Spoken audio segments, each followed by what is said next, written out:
السلام علیکم۔ میری کہانی کے لسنرز اینڈ ریڈرز آپ سب کیسے ہیں؟ میں اللہ تعالیٰ کی یہاں پر امید ہوں کہ آپ لوگ اپنی فیملیز کے ساتھ دنیا کے جس کونے میں جہاں کہیں بھی آباد ہوں گے، آپ لوگ خوش ہوں گے، شاد ہوں گے، آباد ہوں گے، ہر مصیبت سے، ہر آفت سے محفوظ ہوں گے۔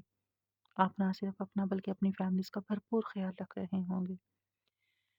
اس وقت ناول کریشن کے پلیٹ فارم پر آپ سب سن رہے ہیں نمل، نمر احمد کا لکھا ہوا ایک خوبصورت ناول۔ آئیے شروع کرتے ہیں۔ مگر مجھے یقین ہے کہ تمہیں اسکالرشپ مل جائے گا۔ سعدی کا چہرہ امید سے چمکا۔ اچھا، آپ کو کیسے یقین ہے؟ یہ یقین ہے، ریاضی کا سوال نہیں جو اس کی کوئی لاجک بھی ہو، بس ہے تو ہے۔ اس نے ذرا سے کندھے اچکائے۔ چلیں سب نام لکھوائیں، ہم پارٹی کر رہے ہیں۔ اندر سے 13 سالہ حنین بولتی ہوئی آئی۔ اس کے ماتھے پہ کٹے ہوئے بال گرے تھے، ناک پہ چشمہ تھا اور لبوں پہ شرمگی مسکراہٹ جو صرف زمر کو دیکھ کر آتی تھی۔ زمر بھی اسے دیکھ کر مسکرائی۔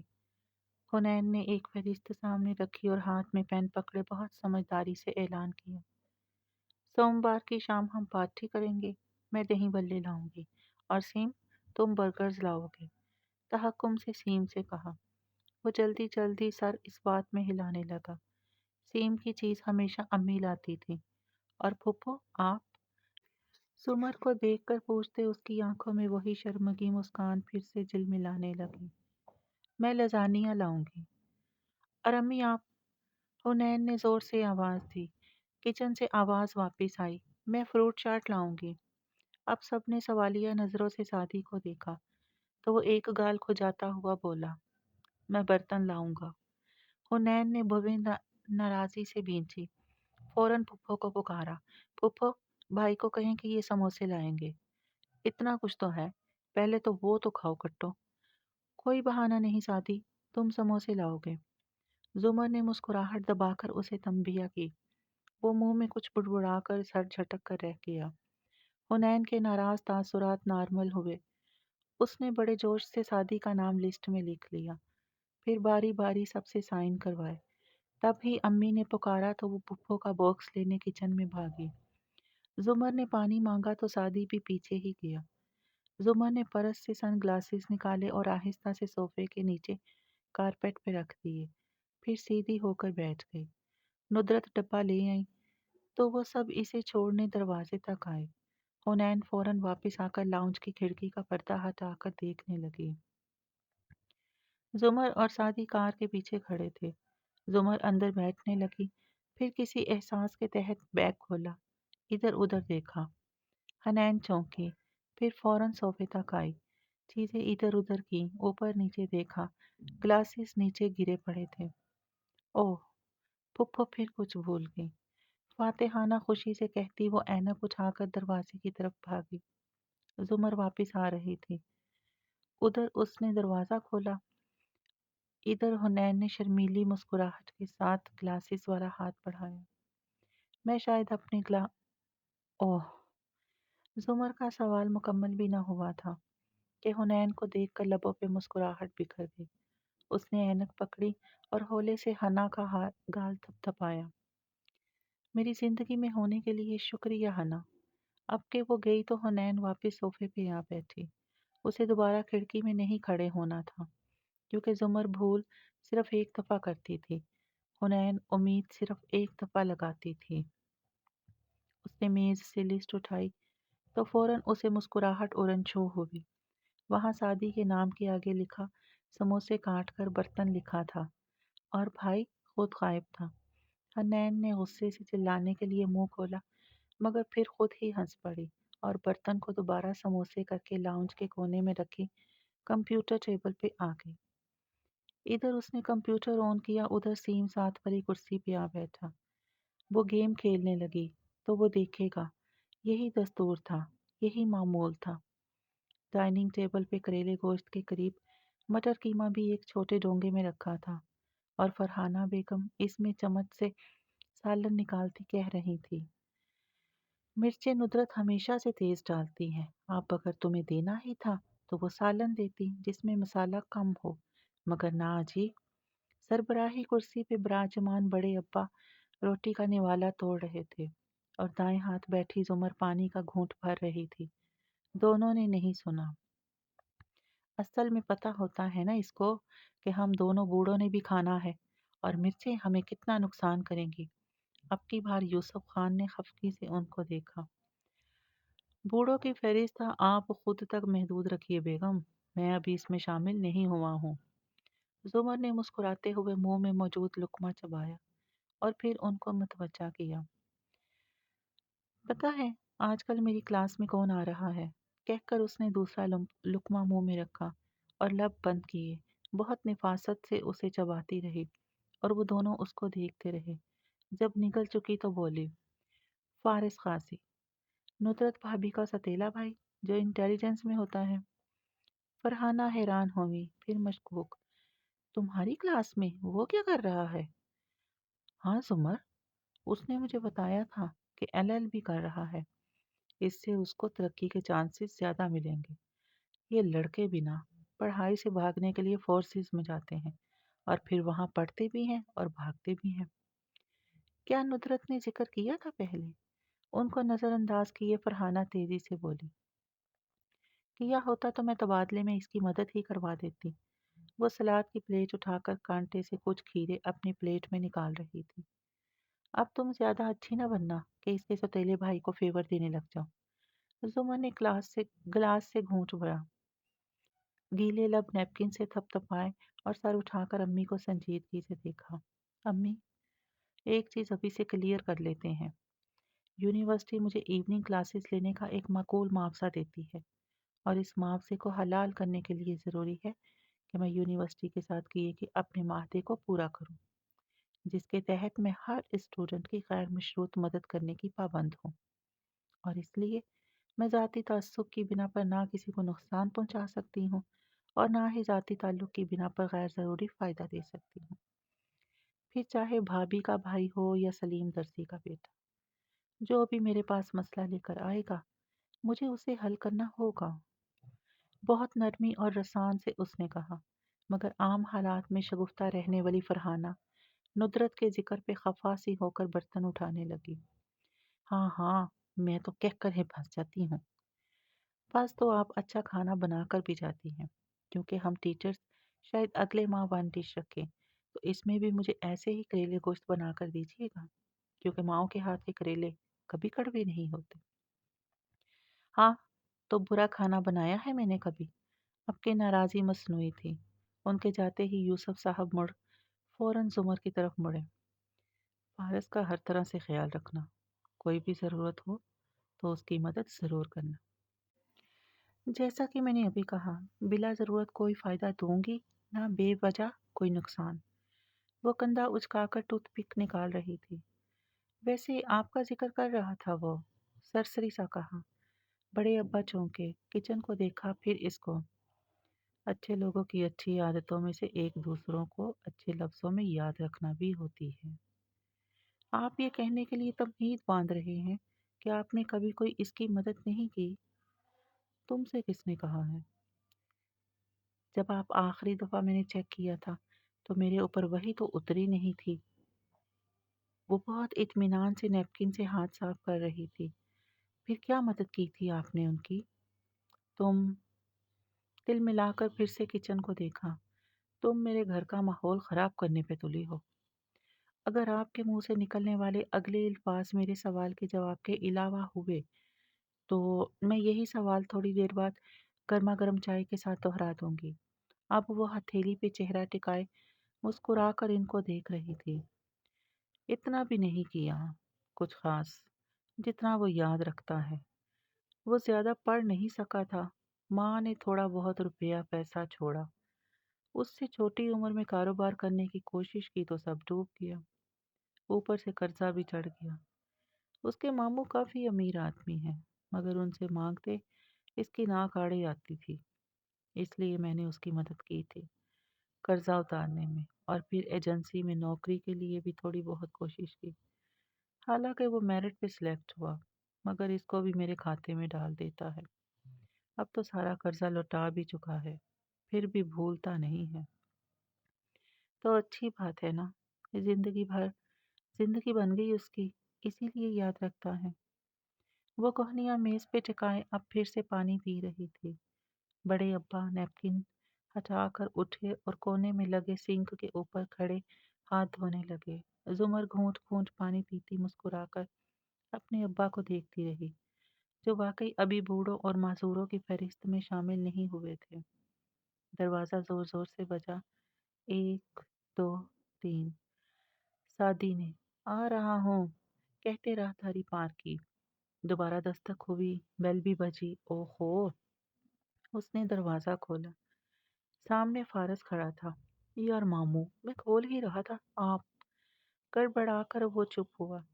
फ़ारस ने आँख से इशारा किया और पीछे मुड़कर कहा, आइए मामू। सादी के लब खुल गए। मतलब मामू के मामू। वो देखे बगैर अंदर भागा। अम्मी किचन में शाम की चाय को दम लगा रही थी। वो इनके सर पे जा पहुंचा। अम्मी, मामू के मामू आए हैं। मतलब वो क्या? पहले तो अम्मी की समझ में नहीं आया और जब आया तो जल्दी से बाहर आई। फारस राहदारी से होता हुआ उनको ला रहा था। ग्रे सूट में मलबूस, बारीक, तराशीदा सफ़ेद सुरमई मूंछों वाले, काफ़ी बारोब मगर हैंडसम आदमी थे। आंखों में एक सख्त सा तासुर था, गर्दन में सरिया। अम्मी के सलाम का सर के खम से जवाब दिया। तने अब्रू के साथ क्रोफर से बड़े सोफे पर टांग पे टांग रख कर बैठे। बहुत अच्छा लगा कि आप आए। अम्मी अपनी इब्तदाई बौखलाहट पे काबू पाते कहते हुए सोफे के कुशन बराबर कर रही थी। शुक्र कि लाउंज साफ पड़ा था। फिर भी नज़र घुमाकर देखा और जब फारिस पे निगाह ठहरी तो नुदरत ने कहा, "अ, बताया क्यों नहीं?" वाले अंदाज में उसे घूरा, मगर वो जरा से शाने उचकाकर सिंगल सोफे पे जा बैठा। ये मेरा बेटा है, साथी। अम्मी सामने खड़ी तारुफ करवाने लगी। साथी ने मुस्कुराकर सलाम किया। उन्होंने बिना मुस्कुराए मगर शाइस्तगी से जवाब दिया। वो कुशन लेकर कारपेट पे बैठ गया। लाउंज के कोने में कंप्यूटर टेबल पर बैठी हुनैन मुसलसल कीबोर्ड पे कुछ टाइप कर रही थी। नुदरत ने बज़ाहिर मुस्कुराते हुए मगर घूर कर कहा, हन्ना, सलाम करो। तो वो जरा सी मुड़ी, सलाम किया और वापस। औरंगजेब कारदार ने तो शायद सुना ही नहीं। पुरतकल्लुफ़ से बैठे थे, आपको इज्जत बख्शी से वाला अंदाज। राहदारी का दरवाज़ा फिर बजा, धीमा सा, जैसे किसी ने उंगली की पुश्त से नोक किया हो।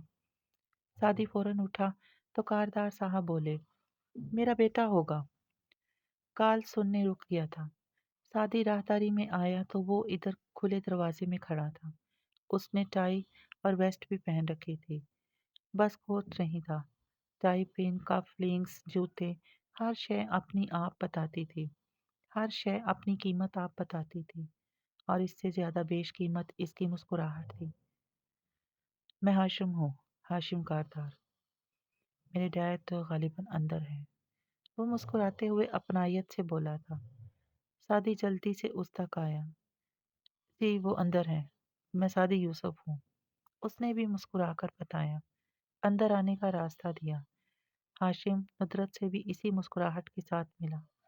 फिर अपने बाप के साथ सोफे के दूसरे सिरे पर जा बैठा। सादी को महसूस हुआ कि वो हमेशा अपनी गहरी आंखों से इतराफ का जायजा लेते हुए मुस्कुराते रहने का आदी था। जो भी था, वो उसे अच्छा लगा था। हाशिम की शादी है अगले हफ्ते। वलीमे का कार्ड मिल गया आपको? उसी संजीदगी से औरंगजेब कारदार ने नुदरत को मुखातिब किया। वो सामने सिंगल सोफे पे टिकी थी, सर हिलाने लगी। जी जी, हम जरूर आएंगे। हालांकि इससे पहले आने का इरादा ना था। हाशिम और मैं ऑफिस से निकले थे तो फारस मिल गया। हाथ से जरा सा इशारा किया और उसकी तरफ जो बेनियाज सा दूसरे सिंगल सोफे पे बैठा मोबाइल पे कुछ कर रहा था। तो सोचा इसके रिश्तेदारों को ज़ाती तौर पर मदऊ कर दूं। बाकी आपके दूसरे रिश्तेदार। नज़र भरकर हाशिम को देखा। वो सब हाशिम संभाल लेगा। हाशिम ने इस बात सर में सर को खम किया। हाशिम ने इस बात में सर को खम दिया। अब औरंगजेब कारदार कलाई पे बंधी घड़ी को देखते हुए खामोश बैठे थे। बहरहाल उनकी मेहरबानी थी कि वो चले आए, वरना मिजाज के तो वो इसी तरह सख्त और गुस्सा भर मशहूर थे। नुदरत ने सोचा। खामोशी का वक़फ़ा ज़रा बढ़ा तो हाशिम ने दोस्ताना अंदाज में कारपेट पे कुशन के सहारे बैठे 18 साला सादी को मुखातिब किया। क्या पढ़ रहे हो तुम? यूनिवर्सिटी ऑफ लीड्स में केमिकल इंजीनियरिंग के लिए अप्लाई किया है, मगर अभी स्कॉलरशिप का ख़त्मी फ़ैसला नहीं आया। तो कितनी उम्मीद है कि इंजीनियर बन जाओगे? सादी ज़रा सा झीम कर हंसा। मैं कुछ कह नहीं सकता। फिर भी घर में एक बच्चा ऐसा होता है जिसके बारे में माँ बाप को बचपन से ये उम्मीद होती है कि वो सब संभाल सकता है। मुस्कुराकर बाप को देखा और नुदरत की तरफ मतवज्जो हुआ। वो जो ज़रूर किसी काबिल बन जाएगा, तो आपके बच्चों में से ऐसा कौन है? फिर सादी को देखा। क्या वो तुम हो? हम तीनों में से भी एक का सबको पता है कि उसने इंजीनियर ज़रूर बनना है, बाकियों का कोई पता नहीं। और वो एक मैं नहीं हूँ, बिल्कुल भी। हाशिम ने शायद इस जवाब की तवक्को नहीं की थी, तभी ताज्जुब से अब्रू सवालिया उठाए। तो कंप्यूटर चेयर घूमी, माथे पे कटे बालों वाली लड़की सामने हुई और हाशिम को देखते हुए संजीदगी से बोली, वो मैं हूँ, हुनैन जुल्फ़कार, यूसुफ खान, उर्फ हन्ना, उर्फ कट्टो बेगम। सादी इतना आहिस्ता बड़बड़ाया कि अपने सिवा किसी को आवाज़ नहीं आई। ओह, गुड। हाशिम ने मुस्कुराकर उसे देखा। वो बेनियाजी से वापस घूम गई। हनैन तो इंजीनियर बन ही जाएगी। ये सारा खाला की तरह पढ़ाई में बहुत अच्छी है। क्या फारिस की कोई और बहन भी है? औरंगजेब कारदार ने चौंक कर फारिस को देखा। वो मोबाइल से नजरें हटाए बगैर हाथ मुसलसल चलाते हुए बोला, नहीं, वो वारिस की बीवी है। असल में सारा मेरी फर्स्ट कज़न भी है, तो बच्चे बचपन से खाला बोलते हैं। बाद में उसकी शादी मेरे भाई से हो गई, तो इनकी मुमानी भी बन गई। नुदरत ने तफसील से बताया, मगर सादी को इस नामुकम्मल तारुफ पे बेचैनी हुई। वो यूके गई हुई हैं पीएचडी करने, और वो प्रोसेस डिज़ाइन में पीएचडी करने वाली पहली खातून है। हाशिम ने मुस्कुराकर सर हिलाया। औरंगज़ेब फिर से घड़ी को देखने लगे। सादी को लगा कोई मुतासिर नहीं हुआ। उसने हाशिम से पूछा, आपने कहाँ से पढ़ा है? स्टैनफोर्ड से। मैं लॉयर हूँ। सादी के लब ओह में सुकड़े। तो आप वकील हैं। मेरी फूफो भी वकील हैं। उन्होंने कहाँ से पढ़ा है? वो इसी नरम मुस्कुराहट के साथ पूछ रहा था। यहीं, पाकिस्तान से। सादी के लहजे में फ़ख्र था। नुदरत चाय के लिए उठी तो औरंगज़ेब मना करने लगे। उनको जाने की उजलत थी। उनका वक्त बेहद कीमती था, मगर नुदरत बस इसरार में चली गई। तुम मेरे साथ रऊफ़ की तरफ आओगे? उन्होंने हाशिम को मुखातिब किया। जी, मगर मैं वहाँ से जल्दी उठ जाऊँगा। शहरी ने कोई नई मूवी ली थी, हमारे साथ देखने का प्रोग्राम था। औरंगज़ेब साहब ने हूँ में सर को खम दिया। एक दफ़ा फिर घड़ी देखी। इससे पहले कि वो फारिस से कहते कि अपनी बहन को फ़ज़ूल की खातिरदारी से मना करे, कंप्यूटर चेयर के पहिये घूमे। हुनैन सामने हुई। कौन सी मूवी देखने जा रहे हैं आप? हाशिम ने बेएहतियाती से देखा। एक नई अमरीकी मूवी आई है। आप नाम बताएं, मैंने देख रखी होगी। ये वो मुतज़व्वब हुआ। अभी वो कुछ अर्सा पहले रिलीज हुई है। Bourne Ultimatum. Oh, Bourne series. Hunain ने मुंह बनाया। इसका सिर्फ पहला पार्ट अच्छा था, मगर ये वाला पार्ट काफी ड्रैग किया गया है। बॉर्न आइडेंटिटी वाली बात नहीं है इसमें। हाशिम ने मुस्कुराते हुए तीखी नजरों से उसे देखा। क्या तुम्हें यकीन है कि तुम बॉर्न सीरीज के नॉवेल्स की बात नहीं कर रही? आप ये कहना चाह रही हैं कि मैं नॉवल पढ़कर जाहिर कर रही हूँ कि मैंने मूवी भी देख रखी है। शायद आपको मालूम नहीं है कि ये सीरीज़ इन नॉवेल्स पे सिर्फ लूज़ली बेस्ड है। और जब आप ये नया पार्ट देखें और अक्सर जगहों पे कैमरा बुरी तरह हिलता हुआ महसूस हो और लगे जैसे कैमरामैन को राशा लाक है, तो जान लीजिएगा कि आपसे पहले ये फ़िल्म देखने वाली हुनैन यूसुफ सच कह रही थी। और मैं इस फ़िल्म को मज़ीद डिस्कस करती, लेकिन मुझे इस तरह की फ़िल्में ज़्यादा पसंद नहीं। सो बात ख़त्म। हाशिम ने सिर्फ मुस्कुराकर सर हिलाया, मगर औरंगज़ेब कारदार आंखें सुखेड़ कर उसको देखने लगे। तो तुम्हें किस तरह की फ़िल्में पसंद हैं? वो अभी भी पुरतकल्लुफ़ और सर्द आवाज़ में पूछ रहे थे, मगर तवज्जो पूरी उसकी तरफ थी। सादी ने गहरी सांस लेकर सर झटका, जैसे कट्टों को सुनने की ताब उसमें नहीं थी। हुनैन ने लापरवाही से शाने उचकाए। फिल्म का अच्छा होने के लिए किसी खास तरह का होना ज़रूरी नहीं होता। प्लॉट और किरदारों को अच्छा होना चाहिए। और किसी भी कहानी के अच्छा होने का मतलब हकीकत से करीब होना नहीं, कन्विंसिंग होना है। मुझे ऐसी अमरीकी फिल्में नहीं पसंद जिनमें हीरो मार खा खा कर भी नहीं मरता। मगर डाई हार्ड मुझे बहुत पसंद है। मुझे हॉरर फिल्में भी सख्त नापसंद है, मगर अज़े रंग बहुत अच्छी है। जादुई फैंटेसी तो मुझे सहर लगती है, मगर हैरी पॉटर और लॉर्ड ऑफ द रिंग्स की क्या बात है। साइंस भी बहुत बोर करती है मुझे, मगर आइडा वॉच मैं बार बार देख सकती हूँ। साइको थ्रिलर से तो मुझे चिढ़ है, मगर साइलेंस ऑफ द लैम्प मेरी फेवरेट है। पीरियड फिल्में भी बाज़ औक़ात मुझे बहुत मसनूई हो जाती हैं, मगर ग्लैडिएटर, पैट्रियट और ब्रेव हार्ट में मेरी जान है। वो तब खामोश हुई जब चाय आई। औरंगज़ेब साहब ने कप पकड़ भी लिया और घूँट भर भी लिया। देख, अभी तक वो इसी को रहे थे। तो फिर तुम्हें आखिर पसंद किस तरह की अंग्रेज़ी फ़िल्में हैं? किसने कहा मुझे अंग्रेज़ी फ़िल्में पसंद हैं? हॉलीवुड की हर फ़िल्म अब एक जैसी लगने लगी है। मैं तो ईरानी, कोरियन, चाइनीज़, ताइवानी और हस्पानवी फ़िल्में देखती हूँ, ज़्यादा शौक से। और हस्पानवी भी वो जो स्पेन की नहीं, बल्कि कोलंबिया की हस्पानवी ज़ुबान में बनी फ़िल्में हों। हाशिम ने बाप को मुस्कुराकर देखते हुए पूछा, और एक लायक स्टूडेंट को फ़िल्में देखने का फ़ारिग वक़्त कैसे मिल जाता है? किसने कहा कि मैं अपना फ़ारिग वक़्त सिर्फ़ मूवीज़ पे लगाती हूँ? मुझे तो कंप्यूटर गेम्स ज़्यादा पसंद है। मैंने अब तक कॉल ऑफ ड्यूटी में पता है कितने। और नैन, अगर तुम अभी के अभी खामोश होकर हमें शुक्रिया का मौका दो तो मैं वादा करता हूँ कल तुम्हारे लिए 6 अदद सीख कबाब लाऊंगा। सादी ने बस हाथ नहीं जोड़े, लहजा वरना ऐसा ही था। और नैन ने संजीदगी से जरा मुड़कर इसे देखा। 6 नहीं, 12, और साथ में मायूनीज वाली सॉस भी। और वापस घूम गई। हाँ हाँ ठीक है। सादी ने झल्लाकर गोया जान छुड़ाई। औरंगजेब साहब आधी चाय पी चुके थे। बॉक्स ऑफिस खत्म हुआ तो बाकी की चाय की उम्मीद भी दम तोड़ गई। वो उठ गए। फंक्शन में आना और इस बच्ची को भी साथ लाना। दरवाजे तक जाते उन्होंने नुदरत से बस इतना कहा। सादी और वो इन्हें छोड़ने बाहर तक आए। फारस वहीं बैठा था। जब तक तुम्हारा स्कॉलरशिप फाइनल नहीं होता तुम मेरे घर आ जाया करो। मेरी स्टडी तुम्हें ज़रूर मुतासिर करेगी और तुम वहाँ बैठकर बहुत कुछ पढ़ भी सकोगे। हाशिम ने कार के साथ खड़े सादी को जब ये बात कही तो उसने इसे इज़राए मुरव्वत की जाने वाली पेशकश समझा, मगर आखिरी खुदा हाफिज से पहले जब हाशिम ने ये दोहराया तो सादी ने भी मुस्कुराकर आने का वादा किया। गो कि इसे बिल्कुल भी नहीं लगता था कि वो कार का दरवाज़ा कि वो कारदार के घर जाएगा। उसे गलत लगता था।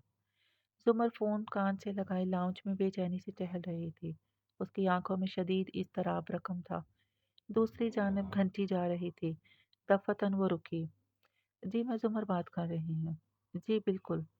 मैंने तलबा की फ़हरिस्त मालूम करने के लिए कॉल की थी, जो स्कॉलरशिप के लिए नामज़द हुए हैं। एक घुंघरैली लट उँगली पे लपेटते बज़ाहिर नॉर्मल अंदाज में कह रही थी। आप मुझे वो 5 नाम पढ़कर सुना सकते हैं? जी, जी हूँ। बोला वापस में फ़हरिस्त की ये टहलती हुई सुनती गई। चेहरे पे तनाव बढ़ता गया। 1, 2, 5। क्या यही नाम तमाम है? Are you sure? आहिस्ता आहिस्ता आंखों में उम्मीद की जोत बुझती गई। ओके, मगर क्या आप काउंटर चेक कर सकते हैं? इस फहरिस्त में वाकई किसी सादी यूसुफ का नाम नहीं है। एक आखिरी उम्मीद जिस पे सबकी दुनिया कायम है, मगर जो आप सुनकर सारी दुनिया डूबती गई। मगर जवाब सुनकर सारी दुनिया डूबती गई। ओके। उसे अपनी आवाज़ मद्धम सुनाई दी। आहिस्ता से फ़ोन रखा और सोफे पे बैठ गई। कमरे से फरहाना के दरवाज़ा खोलने की आवाज़ आई। लिहाफ का बंडल उठाकर उठाए वो स्टोर रूम की तरफ जा रही थी।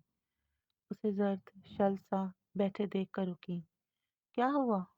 वो चौंकी, फिर फीका सा मुस्कुराई। कुछ नहीं हुआ। और यही तो सदमा था کہ کچھ نہیں ہوا۔ آج کمپیوٹر چیئر خالی تھی کیونکہ حنین صوفے پہ بیٹھی تھی، گود میں پلیٹ تھی اور وہ ابھی تک کھا رہی تھی۔ ان کی ون ڈش پارٹی ختم ہو چکی تھی۔ زمر بڑے صوفے پر بیٹھی ٹیشو سے نفاست سے لب تھپ تھپا رہی تھی۔ سادی امی کے ساتھ برتن اٹھوا رہا تھا۔ سیم باقی ماندہ پیپسی پی رہا تھا۔ ہاں، میں نے پتہ کیا تھا۔ ٹیشو سے ہاتھ صاف کرتے ہوئے زمر نے سادی کے سوال کا جواب دیا اور پھر اس کی طرف دیکھ کر سکون سے بولی، ناموں کا اعلان ابھی نہیں ہوا، شاید 2-3 دن مزید لگیں۔ اوہ! سادی کا جوش، امید، خوف سب ٹھنڈا ہوا۔ وہ آخری پلیٹ ندرت کے ہاتھ میں پکڑی ٹرے میں رکھ کر زمر کے ساتھ صوفے پہ آ بیٹھا۔ گھٹنوں پہ کوہنیاں رکھے آگے کو جھک کر بیٹھے وہ مایوس لگ رہا تھا۔ سادی، تمہیں اسکالرشپ مل جائے گا۔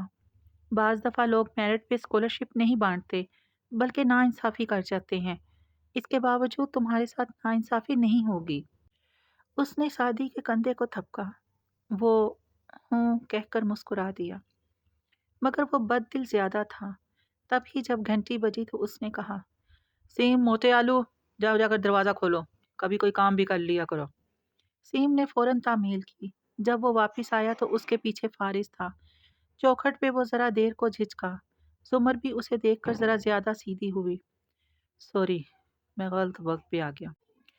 وہ جو چیزیں کہیں تھی آپا سے وہی لینے آیا تھا، اور وہ بالکل بھی نادم نہیں نظر آ رہا تھا۔ اٹس اوکے ماموں، آئیں، ہم بس پارٹی ختم کر چکے تھے۔ سادی اٹھ کھڑا ہوا۔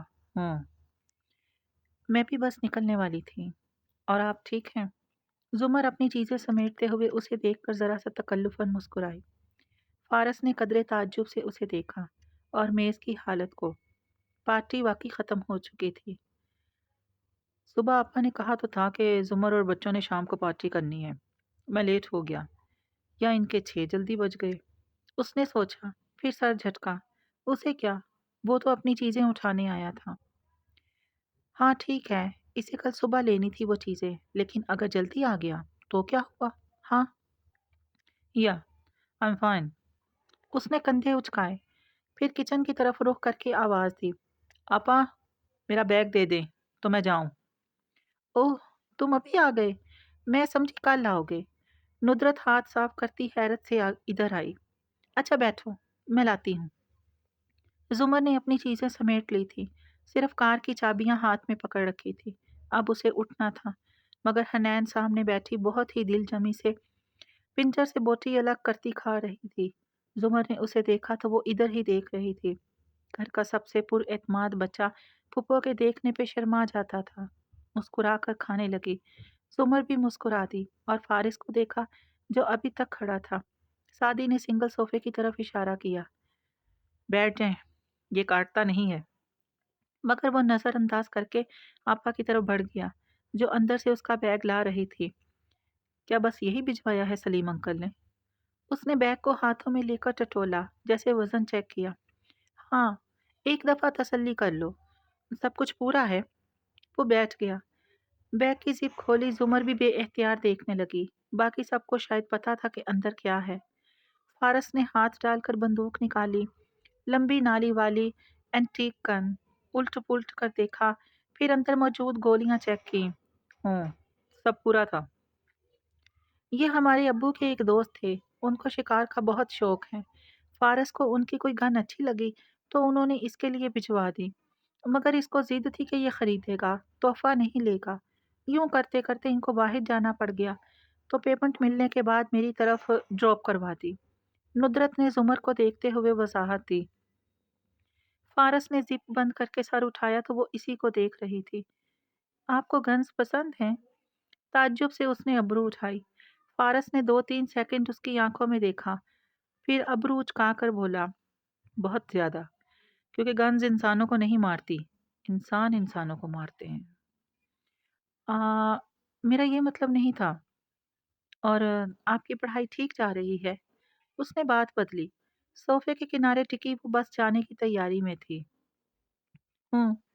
مگر اسے دیکھتے ہوئے فارس ٹھہرا۔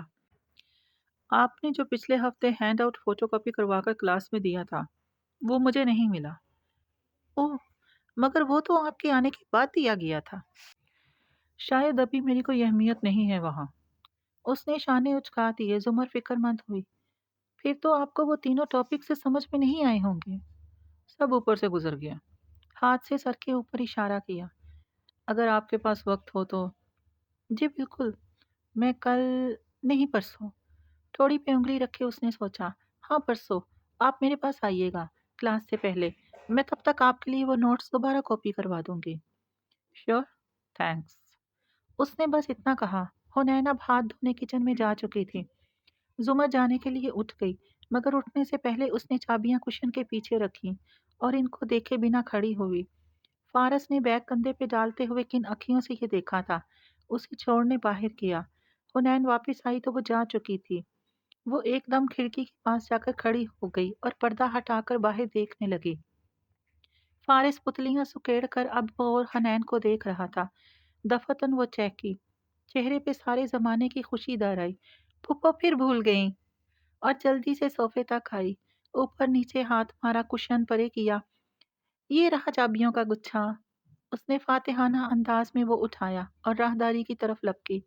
فارس کو یہاں تک آوازیں آ رہی تھی۔ زمر اور سعدی واپس آئے تھے۔ پھپھو چابی بھول گئیں، سعدی نے پکارا۔ حنین ان کو چابی دے رہی تھی، زمر کچھ کہہ رہی تھی، ہر دفعہ کا معمول۔ سعدی ہر دفعہ حیران ہوتا، پھر کبھی ہنس دیتا، اب بھی ہنس دیا۔ وہ چلی گئی اور گھر خاموش ہو گیا، حالانکہ وہ تو اتنا بولتی بھی نہیں تھی۔ خاموشی ساتھ لاتی تھی، خاموشی چھوڑ جاتی تھی۔ حنین واپس آئی تو اس کا چہرہ گلنار ہو رہا تھا۔ بڑی فرصت سے اس نے پلیٹ اٹھائی اور کچن میں چلی گئی۔ کچھ دیر بعد جب فارس ان کو خدا حافظ کہہ کر باہر نکلا تو گاڑی میں بیٹھتے ہی بیگ پچھلی سیٹ پہ پھینکا، ڈیش بورڈ کا خانہ کھولا، ادھر ادھر چیزیں پلٹیں، پھر وہ مل گیا، فوٹو کاپی شدہ نوٹس۔ وہ اسے اٹھائے باہر نکلا، سڑک کنارے ایک کوڑے کے بڑے سے ڈبے کے اوپر کھڑے ہو کر دونوں ہاتھوں میں اسے پکڑتے اس کے 4 ٹکڑے کیے اور اندر پھینک دیا۔ پھر دور آسمان کو دیکھتے ہوئے گہری سانس لی۔ اب منہ سے نکل جائے کچھ تو بندہ کیا کرے؟ شانے اچکا کر وہ واپس ہو لیا۔ کاردارس کا قصر اپنی پوری آب و تاب سے اس سبزہ زار پہ کھڑا تھا۔ لون میں باوردی ملازموں کی آمد و رفت جاری تھی۔ سارے بقیہ ماندہ کام جلدی جلدی نپٹائے جا رہے تھے۔ شادی میں دن نہ ہونے کے برابر رہ گئے تھے۔ سعدی یوسف نے مین ڈور کے سامنے کھڑے ہو کر چند گہرے گہرے سانس لیے۔ ایک آدمی مروت میں پیشکش کرے اور میں فوراً سے پہنچ جاؤں، کیا یہ اچھا لگتا ہے؟ ابھی جب وہ فارس سے ملا تھا تو اس نے پوچھا تھا، اچھا لگتا ہو یا برا؟ میں نکل رہا ہوں، اب تم بیٹھ کر ٹی وی دیکھو، دیواروں سے باتیں کرو یا ہاشم سے ملاؤ، تمہاری مرضی۔ وہ چابی اور والٹ اٹھاتے ہوئے بولا تو سعدی نے تندی سے اسے دیکھا۔ ایسا سلوک کرتا ہے کوئی مہمان کے ساتھ؟ مہمان کون؟ فارس نے سر اٹھا کر واقعی تعجب سے پوچھا۔ چھوڑے یار، وہ بد دل ہوا۔ اچھا آپ جائیں، مگر وہ جو مجھے پہچانے ہی نہ تو؟ لو، ہاشم کبھی کچھ بھولتا ہے؟ فارس نے سر جھٹکا۔ اس کے انداز پہ سعدی نے غور سے اسے دیکھا۔ آپ کی اپنے کزن سے نہیں بنتی کیا؟ اس دن بھی آپ نے ان سے کوئی بات نہیں کی تھی۔ دیکھو یار، فارس نے ہاتھ اٹھا کر 2 ٹوک کہنا شروع کیا۔ وہ ہوگا اچھا آدمی، میرا سارا ننیال ہوگا اچھا، مگر وہ میرے جیسے لوگ نہیں ہیں۔ ہم تم تو ڈرائیور ہوٹل پہ ماش کی دال کھا کر میٹھی چائے پی کر وہیں چارپائی پہ لمبے لیٹ جانے والے بندے ہیں، مگر یہ اور طرح کے لوگ ہیں، ممی ڈیڈی ٹائپ۔ میں ان سے کبھی گھل مل نہیں سکا، نہ سکتا ہوں۔ اب تم جا رہے ہو یا تمہیں اندر لوک کر جاؤں؟ اور وہ اب دروازے کے سامنے کھڑا تھا، بجایا بھی نہیں تھا، مگر اندر سے جیسے اسے دیکھ لیا گیا تھا۔ دروازہ کھلا اور فلپائنی ملازمہ میری انجیو مسکراتی ہوئی کھڑی تھی۔ Good evening. تھینکس۔ میں ہاشم گھر پہ ہیں؟ ماموں کے کزن کو کیا کہہ کر پکارنا چاہیے سمجھ میں نہیں آیا۔ اور آپ کون؟ میں سعدی ہوں، اصل میں انہوں نے کہا تھا کہ… سعدی یوسف خان، فارس صاحب کے بھانجے۔ مسٹر کاردار نے آپ کے بارے میں اطلاع کر دی تھی۔ اگر وہ نہ ہوتے تو ان کے احکام کے مطابق میں آپ کو اسٹڈی میں لے جاتی، لیکن چونکہ وہ ہیں اس لیے آپ ادھر آ جائیے۔ میری نے اتنی خوش اخلاقی سے مسکراتے ہوئے ادب سے اندر آنے کا اشارہ کیا کہ وہ واقعی حیران ہوا۔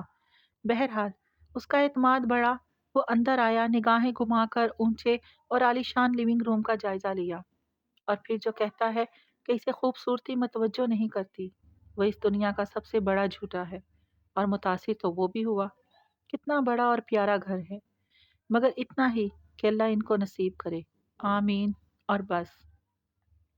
میری کے عقب میں قدم اٹھاتا وہ لاؤنج کے وسط میں آیا۔ ایک لمبے سے چیز لونگ کے کنارے پہ ٹانگ جمائے مگ سے گھونٹ بھرتی وہ بیٹھی تھی، جو یہاں کی مالکن لگتی تھی۔ سیدھے بھورے بھال، گوری نازک ہاشم سی سیاہ آنکھیں، دو انگلیوں سے لوکٹ میں پرویا پتھر چھیڑتی، آہٹ پہ سر اٹھایا، مسکرائی اور سوالیہ نظروں سے مہری کو دیکھا۔ ہاشم صاحب کے مہمان ہیں یہ، بیٹھیے، میں ان کو اطلاع کرتی ہوں۔ وہ سیڑھیوں کے لیے مڑی تو جواہرات نے مسکراتے ہوئے سعدی کو دیکھا، البتہ آنکھیں بالکل سرد تھی۔ میں فارس کا بھانجا ہوں، سعدی یوسف، وہ ذرا سنجیدگی سے بولا۔ اپنے یہاں آنے کے فیصلے پہ پھر سے سوچا، کہیں غلطی تو نہیں کی۔ آئی سی، جواہرات نے اس بات میں سر ہلایا، تاثرات نہیں بدلے۔ میری ابھی سیڑھیوں کے وسط میں تھی جب ہاشم کمرے سے نکلتا دکھائی دیا، عجلت میں کوٹ پہنتا۔ سعدی کو دیکھ کر مسکراتے ہوئے وہ زینے اترنے لگا۔ مجھے خوشی ہوئی ہے کہ تم یہاں آئے ہو۔ آپ شاید جلدی میں ہیں ہاشم بھائی، بس یہی منہ سے نکلا اور یہی طے ہو گیا۔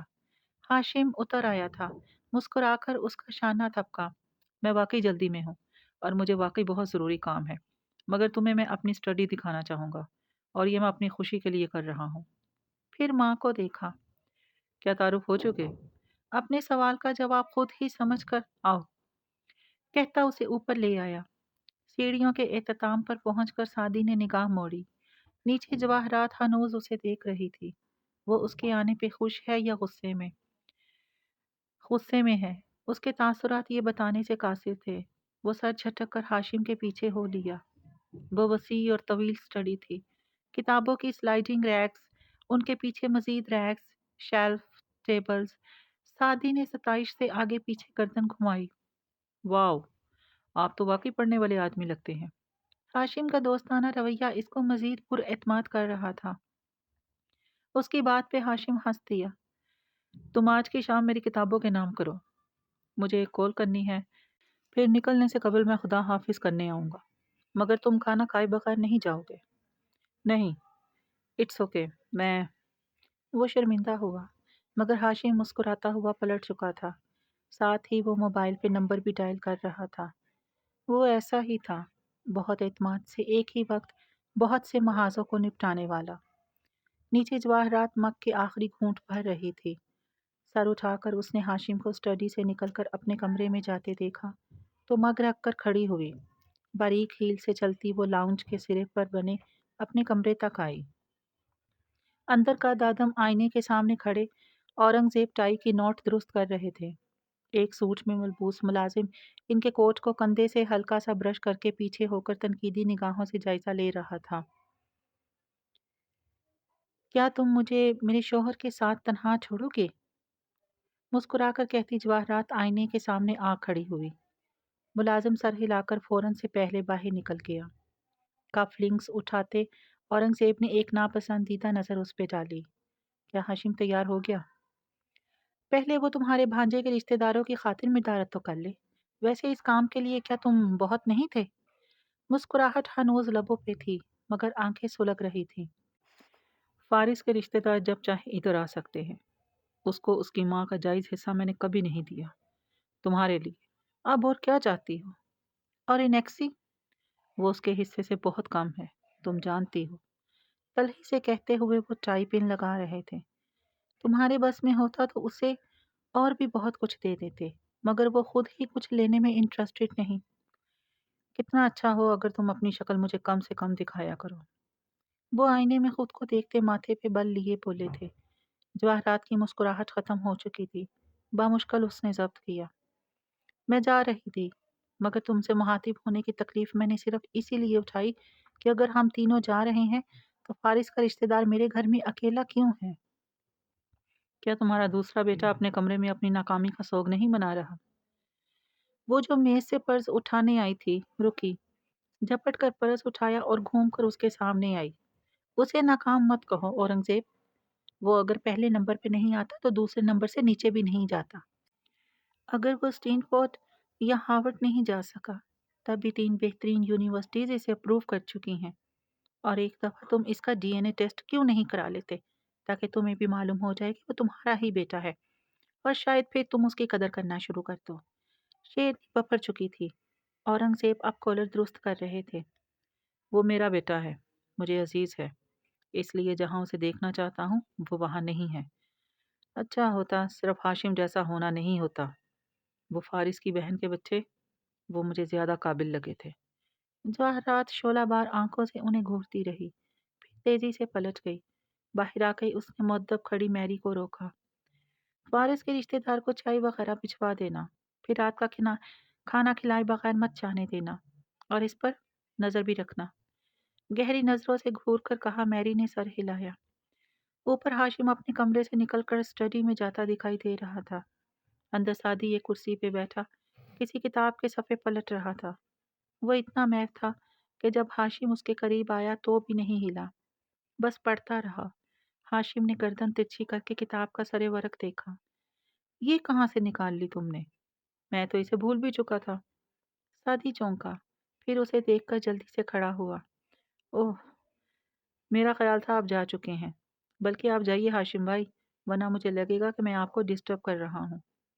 हाशिम ने जवाब दिए बिना किताब उसके हाथ से ली। उल्टी पलटी। पहले सफ़े पे कदम कलम से लिखा था, हाशिम कारदार के नाम, शायद कभी ज़रूरत पड़े, फ़कत मोहम्मद ओला। वो हल्का सा मुस्कुराया।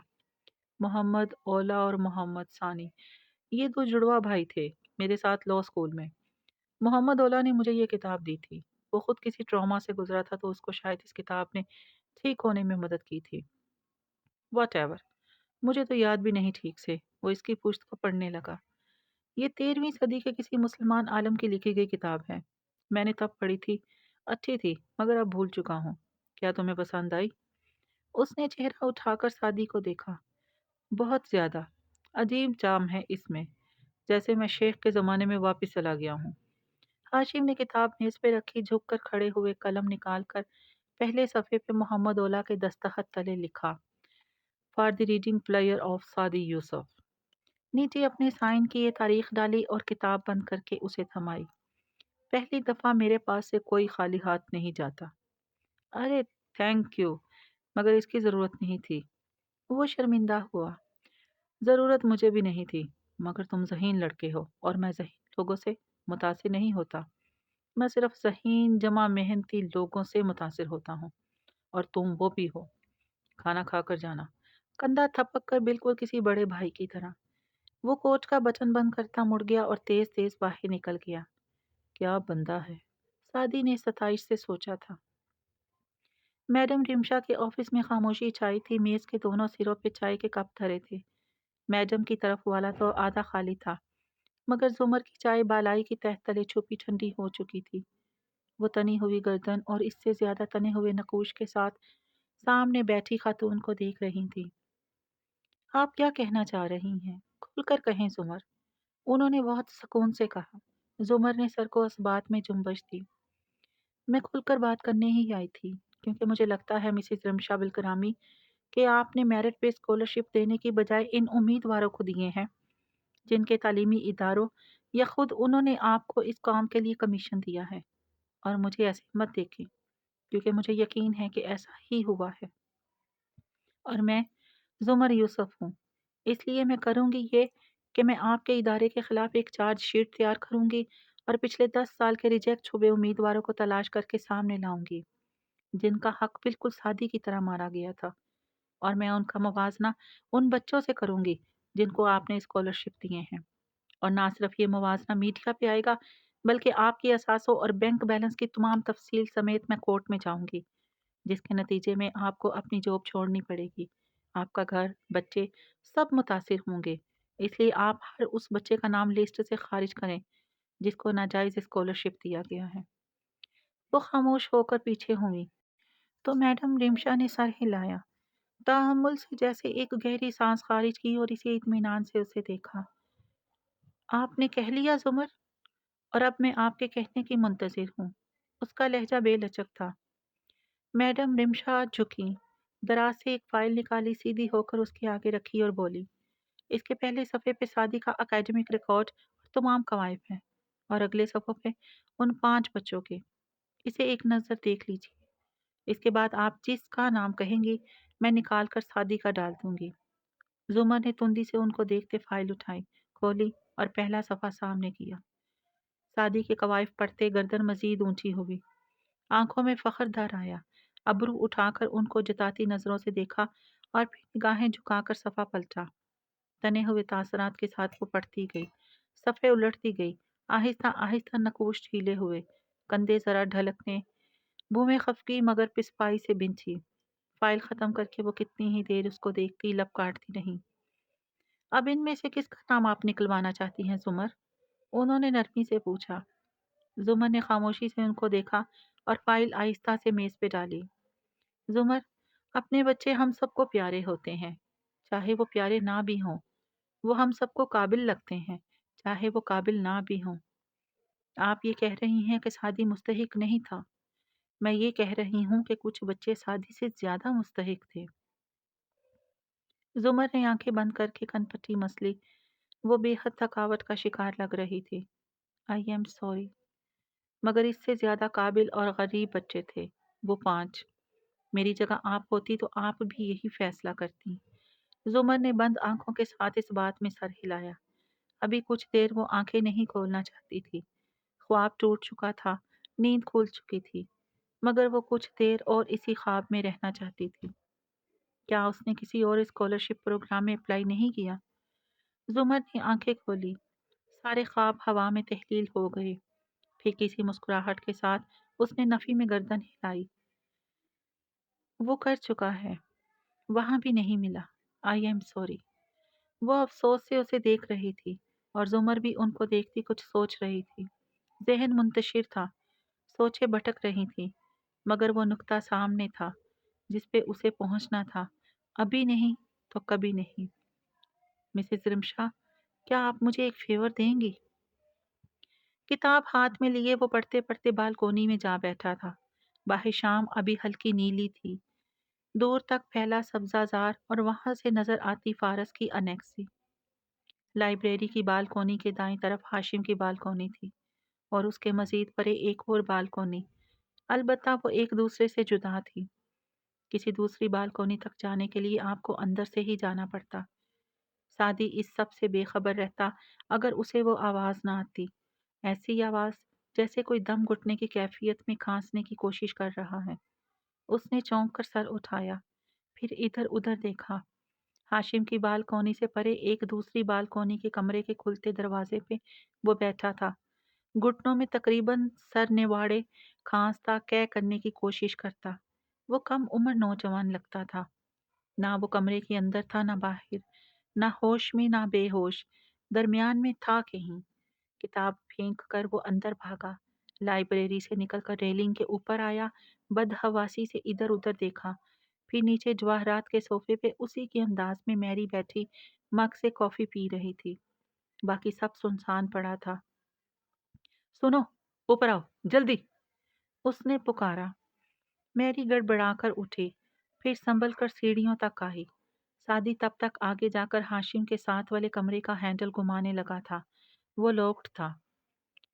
खाना तैयार है, मैं आपको बुलाने ही लगी थी। वो जीना बजीना चढ़ती ऊपर आई। इस कमरे में कौन है?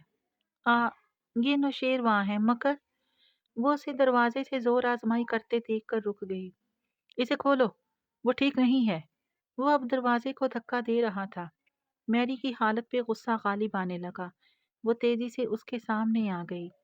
वो आराम कर रही हैं और उनका हुक्म है कि इस दौरान अगर किसी ने इनको तंग किया तो वो बहुत बुरे पेश आएंगे।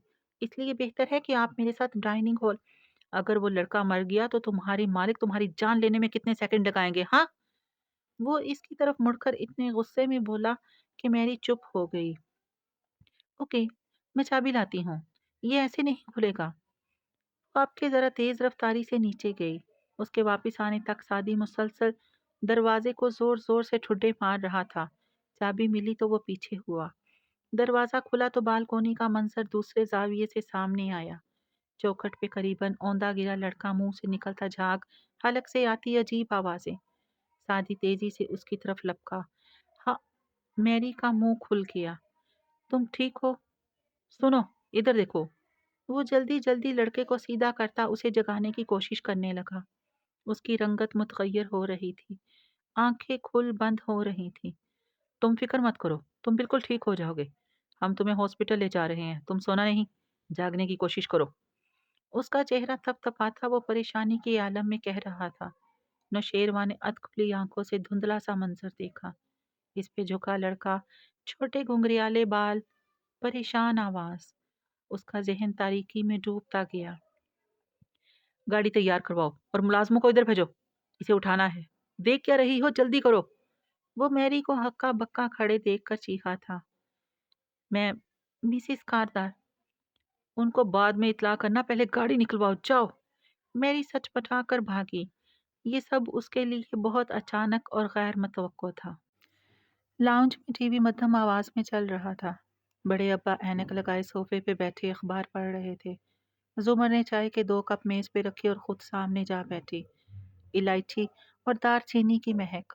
انہوں نے اینک کے اوپر سے نگاہ اٹھا کر کپوں کو دیکھا اور پھر اسے۔ مہینے کا آخر چل رہا ہے اور تم خود کماتی ہو، اس لیے 2-3 ہزار سے اوپر مانگنے کا سوچنا بھی مت۔ دوبارہ سے پڑھتے پڑھتے اطلاع دی۔